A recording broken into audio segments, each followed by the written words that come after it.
You know, there's a phrase that gets repeated a lot in the gun world. Buy once, cry once.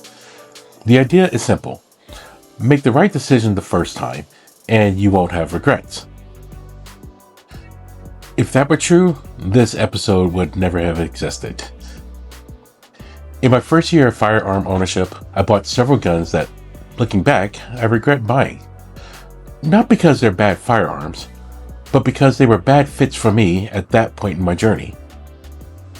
In this episode, I want to talk candidly about those decisions and what I misunderstood at the time and what they taught me from the first shot onward.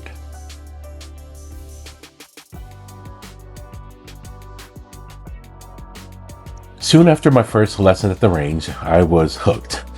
I enjoyed the learning curve, I enjoyed the discipline, and I enjoyed seeing measurable improvement. What I didn't yet have was context. I didn't fully understand how gun size affects shootability, or how my body type could affect draw and carry, or how recoil may change learning, or even how confidence matters as much as the mechanics. So I learned some of those lessons the expensive way. The first regret came from a very common place: concealed carry.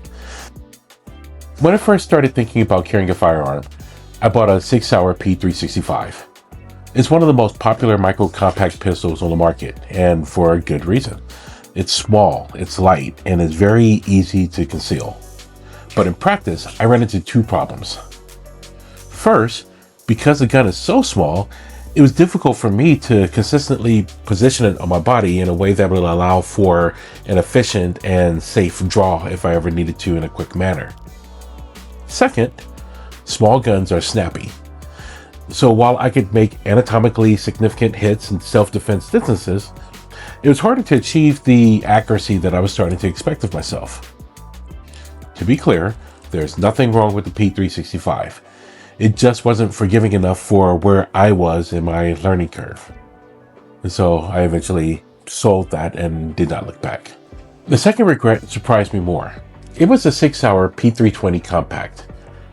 I'd actually considered the P320 or the M18 variant as my very first firearm. Mechanically, the gun was fine. I could shoot it well, it fit my hands, it functioned reliably at the range, and it was the current duty weapon of the U.S. Air Force Security Forces, which was my career field in the Air Force decades ago. But over time, my confidence in carrying it diminished. The P320 had been involved in a number of lawsuits alleging uncommanded discharges. I'm not here to opine on whether those allegations have any merit, but what I can say is this: if you don't trust a firearm, you won't carry it with peace of mind. Now, today, I still own the P320 compact or the M18 variant. By the way, this firearm is safe and clear. It's a range gun, at least for the ranges that will allow it, but it's something that I choose not to carry concealed. The third regret was the most emotional. It was an impulse buy, and that firearm was a Kimber KDS-9C. And if I'm being honest, I bought it because it was a beautiful firearm. When it fired, it was soft shooting and accurate. But initially, reliability was a problem. I experienced frequent failures to fire and feeding issues, sometimes only after a few rounds. It took sometimes several recyclings in order to get through a simple or singular magazine. And that completely eroded my trust in the gun. Now, to Kimber's credit, their customer service was excellent. They sent me out a shipping label, addressed the issues, and returned the firearm quickly, like within 8 days after I sent it to them. The mechanical problems were resolved, but the lack of confidence wasn't. And once the trust is gone in something as important as your self-defense pistol, it's very difficult to get back.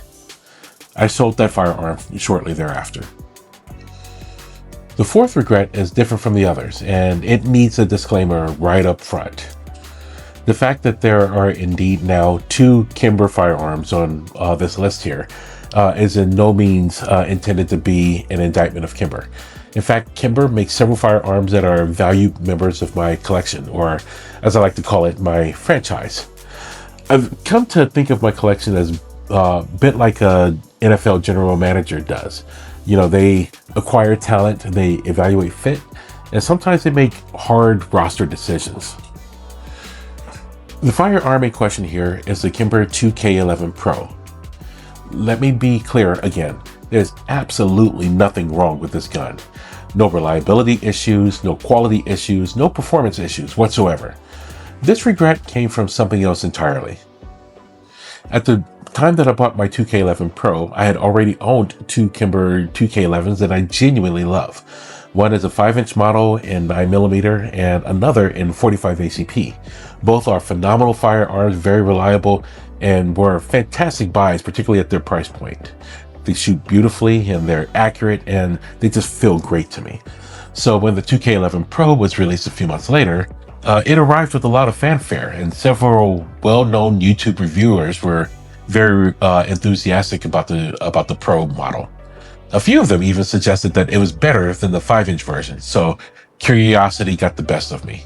Of course, I also have an affinity for Commander length 2011s, so on paper, this looked like the perfect fit. So I rushed out to purchase the 2K11 Pro. Once I started shooting the 2K11 Pro, something became clear. I preferred how the 5-inch version shot. Yes, I know that longer barrels often provide a smoother shooting experience, but I also had enough experience with shorter barrels and commander lengths to know that the length alone wasn't the issue. I think the bigger problem was this. The Pro was actually inferior to other commander length 2011s that I already owned. And to be clear, those other guns were significantly more expensive than the 2K11 Pro, so it's absolutely understandable. The most honest signal came over time. The 2K11 Pro wasn't getting range time, and when it did, it felt kind of like an obligation. Like I would bring it as one of the firearms over to the range because I thought that I should, not because I really wanted to. And to me, that's a very clear signal, and one that I've learned to listen to. The lesson here wasn't about Kimber, it was about me. Gun-related YouTube content is valuable, but it's not gospel. And I don't believe that the reviewers were insincere at all. Their preferences just didn't align with mine. And I need to be cognizant of that and honor that more in the future with respect to purchasing decisions. So this regret reinforced something important. Every firearm is a personal choice. And choices in terms of fit and feel and enjoyment and confidence. If those aren't there, then even a great gun can be the wrong gun. Looking back, these purchases shared a common thread. I bought ahead of my understanding. I was chasing solutions before I fully understood the problems. Now, none of these guns were objectively bad. They were just mismatches between my experience level, my preferences, and the tool that I chose at the time. So if I could go back and speak to my past self, I'd say this: slow down. Again, a recurring theme here. Take time to rent before you buy, and that's a little bit tougher with some of these purchases because they may not be available for rent. But also listen to what your shooting is telling you. Be honest about your body type and be skeptical of trends. And remember, there's no prize for assembling a collection quickly. Experience compounds faster than hardware. As always, I'd love to hear from you. Have you bought a firearm that didn't work out the way that you expected? And what did that regret teach you?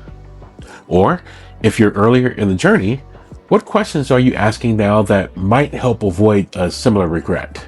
Thoughtful, respectful stories are always welcome here. I don't regret the lessons, but even those missteps pushed me towards better judgment, better fit, better priorities, better understanding. So if you're new to this journey, know this. Regret doesn't mean failure. It's just an opportunity to learn. And if you're willing to listen to it, those lessons will serve you far longer than any single purchase ever could. Until next time, may God's love continue to cover you completely. From the first shot onward.